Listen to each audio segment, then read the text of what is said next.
A historic race at the Charlotte ROVAL ends with a historic race winner.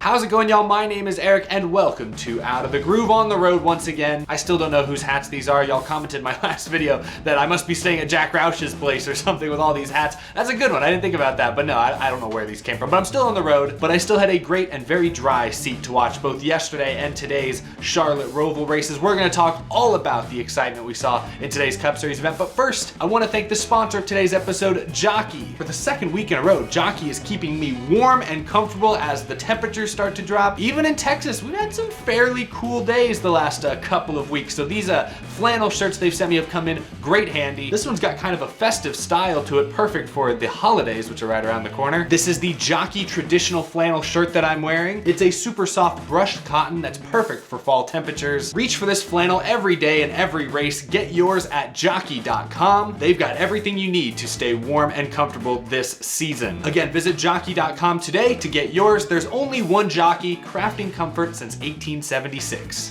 While these shirts have helped keep me warm the last couple weeks, they also would have helped keep me dry at the Charlotte ROVAL this weekend had I been there in person like so many were. First off, it was great to have fans back for not just the Cup race today, but also the Xfinity race yesterday. That's always a welcome sight to see. But we're not really going to talk about the Xfinity race. We'll talk about it a little bit because it was one to remember. That's one of those races that we're going to look back on 10 years from now and say, where were you October 10th for the Xfinity ROVAL rain race when the Xfinity cars practically raced through a monsoon yesterday. We'll hit on that a little bit, but mainly today we're going to talk about the Cup race, the playoff cut race that was at Charlotte today. A lot, and I mean a lot of stories to get to here today. We're going to look at the top finishers. We'll talk about the winner. We'll look at the points as they now reset heading into the final round before the championship. And of course, we'll put this race on the Groovy gauge at the very end. So we've got a lot to cover. Let's jump right into it. I do want to start with this though. Today was a historic race for the NASCAR Cup Series. They mentioned it several times during the broadcast, but today's race began under wet track conditions. This is the first NASCAR Cup Series race ever to be run with rain-specific tires. We've seen the Xfinity Series do it a few times in the last decade or so, but this was the first time for Cup. And while it wasn't really raining much during this race, there was some light rain here and there during the first 10 or 20 laps or so, but it wasn't really raining. It poured all morning long, so the track was very damp. There was still some standing water in certain spots around the racetrack, and so that's why NASCAR mandated all the teams start on rain tires at the beginning of today's race, and it set the tone for what was a very unpredictable afternoon. And I say unpredictable because, surprisingly, the first 10 laps went off more or less without a hitch. Very wet conditions. First time most of these drivers have raced in the rain. First time any of these drivers have run Cup cars. First time any of these drivers have run Cup cars at the ROVAL in the rain in a playoff race. And they all took care of each other. There were no incidents, no spins, nothing significant through the competition yellow. They made it to the competition yellow before the first caution flag. And so I do want to give Charlotte Motor Speedway how they prepared the track. They did dry a lot of spots before the green flag, but I also want to give the drivers a ton of credit. This comes a week after Talladega, which was an absolute mess, pretty much from green to checkered. I mean, NASCAR afterwards was literally wondering whether or not they were going to have to change the rules because their drivers were wrecking way too much. So less than a week after we wondered whether these NASCAR Cup drivers actually knew how to drive NASCAR Cup cars, they put together 10, 15 incident-free laps under rain and wet conditions at a difficult road course. Sure, they were not going 100%, that was pretty clear, other than maybe Ty Dillon. He was flying through there at the beginning of this race. And I know Talladega is its own special beast. I understand people wreck there all the time, but I was extremely impressed with how the drivers performed, especially early on here at the Charlotte ROVAL. As the race wore on and the track dried out and guys got more and more aggressive, of course they were using slick tires later in the race, then we saw plenty of spins and aggressive mistakes as we've come to know and expect at the Charlotte ROVAL the last couple of years, but I just want to give drivers their props for not absolutely stinking up the show and making fools of themselves at the beginning of this race. I mean, I understand these are supposed to be the best stock car drivers in the world. They're extremely experienced. Most all of them are extremely talented, so I guess it shouldn't come as a surprise, but after what we saw in the Xfinity race yesterday, albeit yes, often under even heavier rain conditions, I really didn't expect 10 clean laps today. I expected something to go wrong pretty fast. But well done, everyone. They kept their tires on the pavement and made it, like I said, through most of stage 1 without incident. So that was very impressive. So I just wanted to get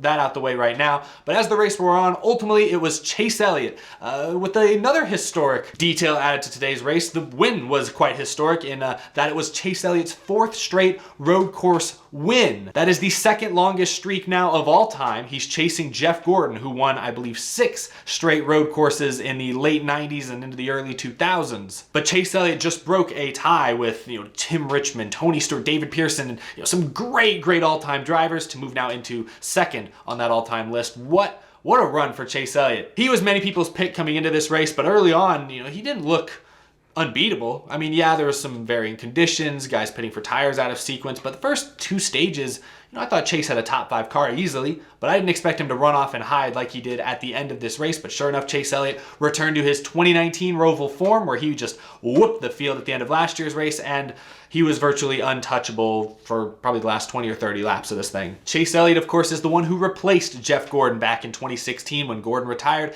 Elliott took over the 24 car, and now he seems to have taken over some of Jeff Gordon's road course dominance. I mean, can anyone really stop Chase Elliott? Next year's schedule, which we've already talked about, features 6 road courses on the points paying part of the schedule, plus the Busch Clash is being run on the Daytona road course. 7 total road courses are on the Cup schedule next year. I don't want to get too ahead of ourselves now, because with this win, Chase Elliott gets 5 more playoff points. If we look to the now round of 8, which we'll look at in just a moment, Chase Elliott is actually 4th on the playoff grade. He's actually plus 5 points over the cut line before the round even starts. So Chase Elliott is in a great spot to advance to his first ever championship 4, which would be phenomenal. And at Phoenix, a track he's historically been pretty good at, anything can happen. So we could very well be looking at Chase Elliott's first career championship in just a few weeks. But again, that's still getting too far ahead of ourselves. Chase Elliott had a great race today. Nobody's super surprised by that, but there was a lot of other surprises in today's race. Let's look at the top finishers from the ROVAL. Joey Logano finishes a very strong 2nd, some good momentum heading into the next round, which he also qualified for.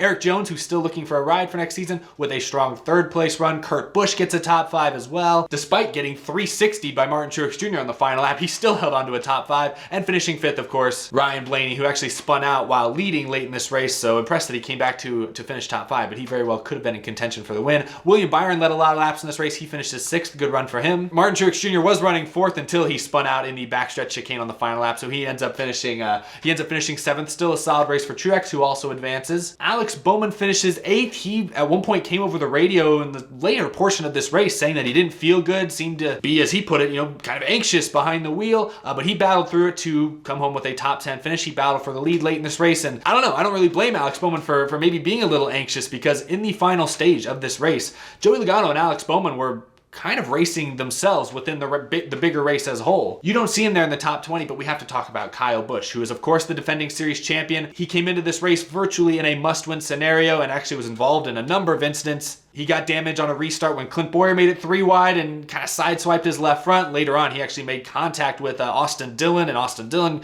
got sent into the fence. Lots of damage on Kyle Busch's car, but he was still able to keep pace with the leaders and caused Alex Bowman and Joey Logano to kind of hold their breath. Kyle Busch late in this race actually was leading, thanks in part somewhat to some pit strategy, but had top 5 speed late in this race, and had Kyle Busch managed to pull off the upset, and I can say upset because he's still winless this year. If Kyle Busch had won this race, it would have been between Logano and Alex Bowman trying to nab that final spot in the round of 8. So they were certainly racing for a lot, even though they weren't always racing at the very front of the field. But good finishes for both of those drivers. I want to talk about Clint Bowyer, another driver who put up a valiant effort today. Bowyer came into this race in an even deeper hole than Kyle Busch was in. He needed to win, and with the news earlier this week that he released that he would be retiring at the end of this season, boy, what a story it would have been for him to go out on a high note like this with a victory in his final full-time season, with an advancement to the round of 8, and he had the speed early on in this race to do just that. Looked to have the fastest car in stage 1, but a late race yellow in that stage kind of cost him some track position, but he battled back.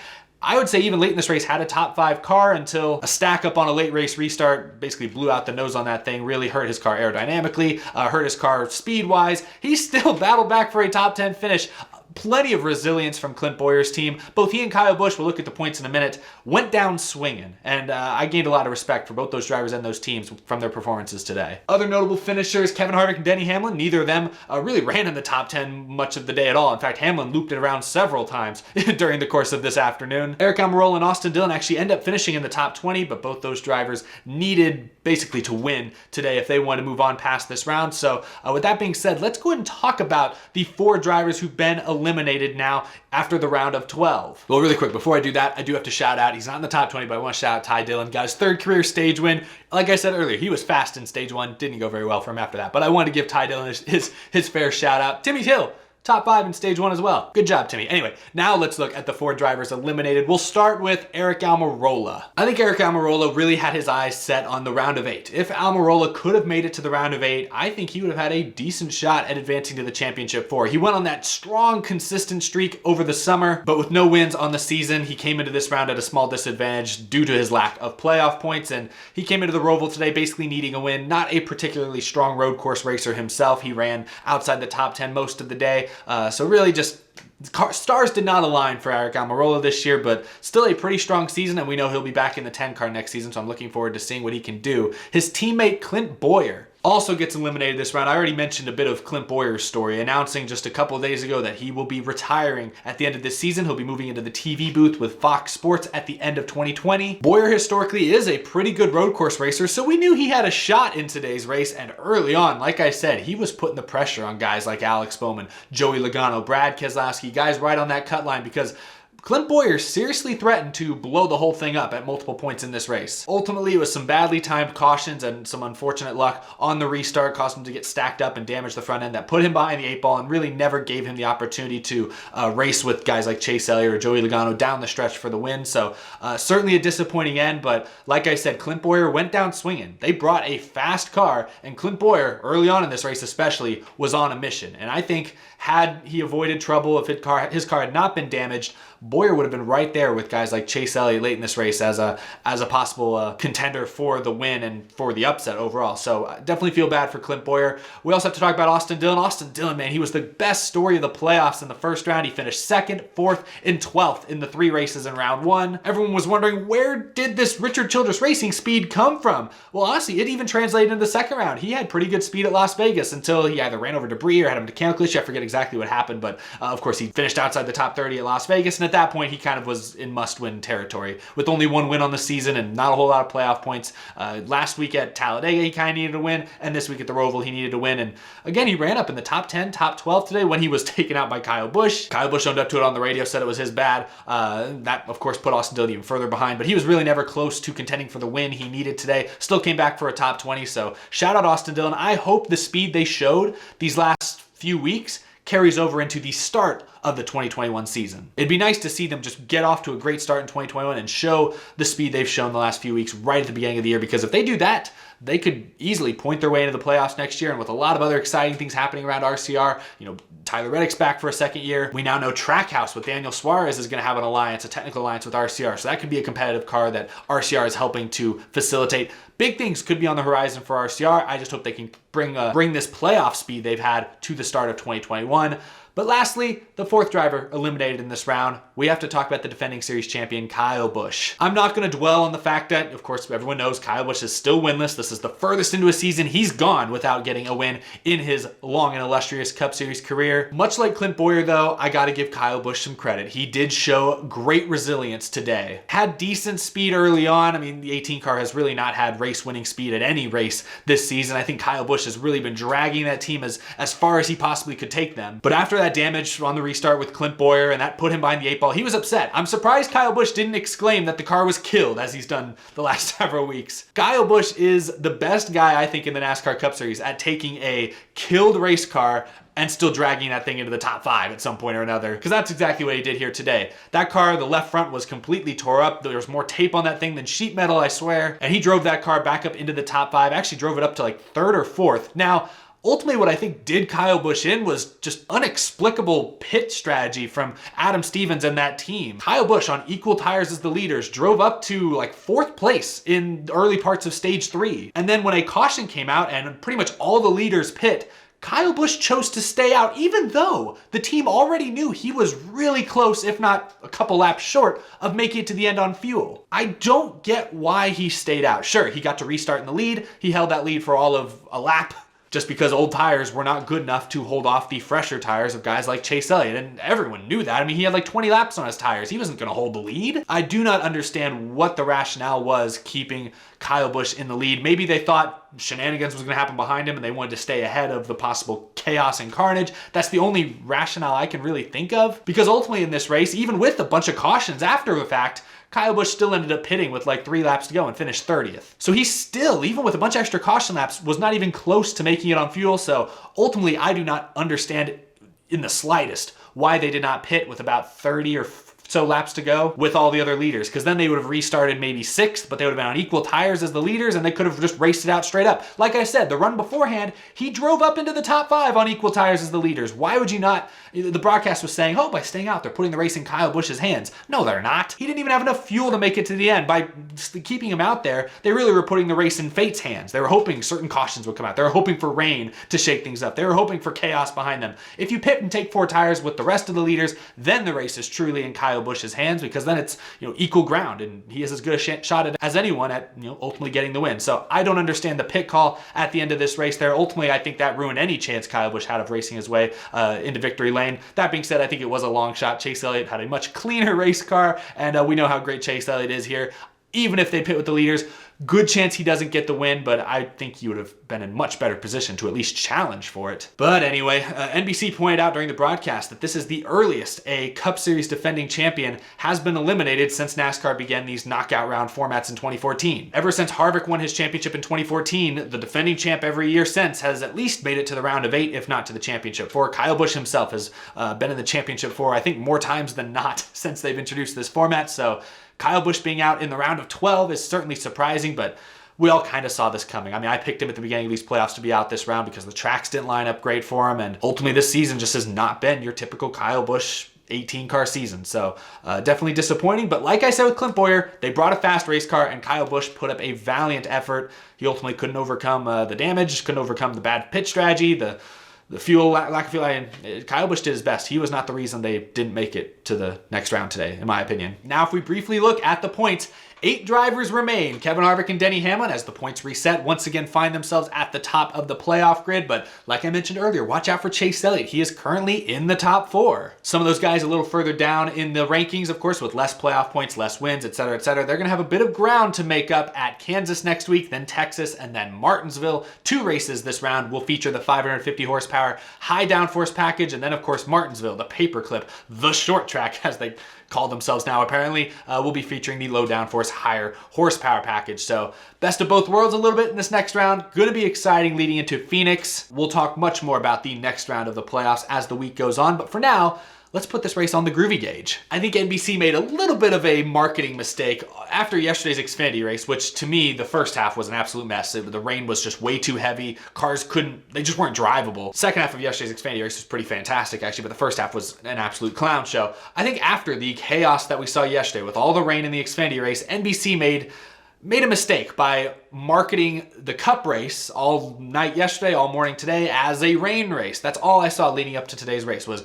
they're gonna race in the rain, it's gonna be crazy, it's gonna be insane, they're gonna flood the track, basically. And none of that really ever happened. Like I said, it was maybe lightly raining at the start. The track was definitely wet, and it was definitely a new challenge, and they did technically start the race on rain tires for the first time, so I'm not gonna say it was false advertising, but I do think it was ultimately a mistake on NASCAR's part to promise so much chaos and absurdity like we saw in the Xfinity race yesterday. I mean, for one, the Cup guys are just better drivers, so that alone was going to make today's race, I think, a lot cleaner than yesterday's race, but I just think that was a bit of a mistake because the rain, the heavy rain at least, never really came. I mean, it never did. The race ended under virtually dry conditions. I mean, there was a puddle here or there, but it was dry. And so the reason I say this was a problem is because now, at least on social media, and again, social media never tells the full story, but at least on social media, I saw a good number of people, I won't say the majority, but a good number of people who were I would say kind of disappointed by the way the race played out. And I can only think that's because they didn't get the torrential downpour NASCAR and NBC and many weather forecasts were promising this morning. Because overall, if we take a step back and ignore the fact that it didn't rain like many expected it to, this was another fantastic Charlotte Roval race. In my opinion, this track is now 3 for 3 when it comes to putting on good Cup Series races. In fact, the action seemed to pick up once the track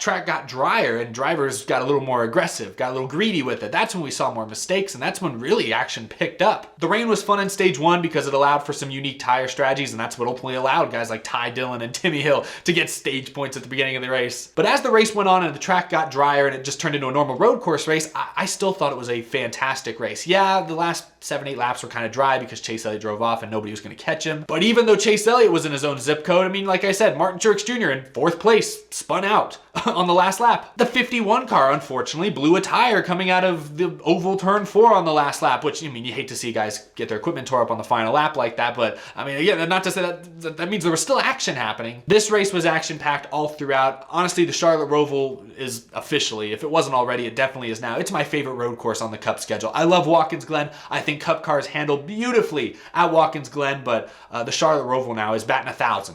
2018, 2019, and 2020, all 3 fantastic races. Now today's race perhaps lacked the big moment. You know, in 2018 it had maybe 2 big moments. The big moment was Keselowski leading the field off the cliff, and also the end of the race when Johnson and Truex got together and Blaney stole the win. 2019, the big moment was Chase Elliott plowing into the Tums Heartburn turn and then ultimately coming back in like no time at all to win the race in dramatic fashion. That was the moment of that race. This year's race, I don't know if it really had a moment. If anything, the moment was the first 10 laps when they raced on rain tires, and that was something we've never seen in the Cup Series before. That might be the moment, but like I said, you know, drivers took care of each other and nothing really that intense happened other than Ty Dillon running into the top 5. So I don't know, that's the only way I could say this race maybe fell short of the 2019 or 2018's races. It never had that just big iconic moment that we're gonna look back on and talk about for years to come like the last 2 Roval races have had, but overall, I thought this was a fantastic Charlotte Roval race. I'm going to give it a 90% on the Groovy gauge. Let me know what score you would give the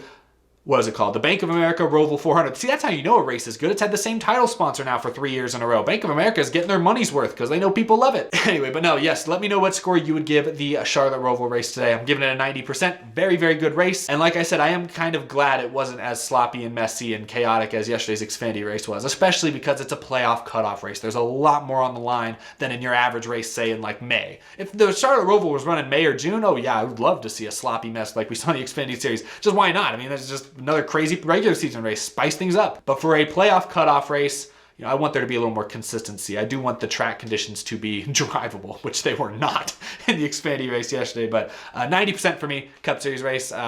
Let me know what you guys think. That is all I've got for tonight's episode. A lot to talk about after the Charlotte Roval. That's what happens after a cutoff race like that, especially one as eventful as tonight's or today's race was. Let me know what you guys thought of the Charlotte Roval race. Thank you all for watching this episode. Be sure to subscribe if you are new to the channel. We talk NASCAR every single day. Follow me on Twitter, follow me on Instagram, and as always, a huge thank you to my fantastic Patreon supporters. I could not do this show without your tremendous support each and every month. And again, a big thank you to Jockey for keeping me warm and dry during the fall season. Really appreciate them sponsoring the show. That's absolutely fantastic. You look good in that jockey tee. Better wear that on date night. Hopefully I get to wear these shirts out to an actual racetrack sooner rather than later. But thank you all for watching this episode. We'll have plenty more to talk about this week on Out of the Groove. Take care, everyone. Have a great rest of your holiday weekend.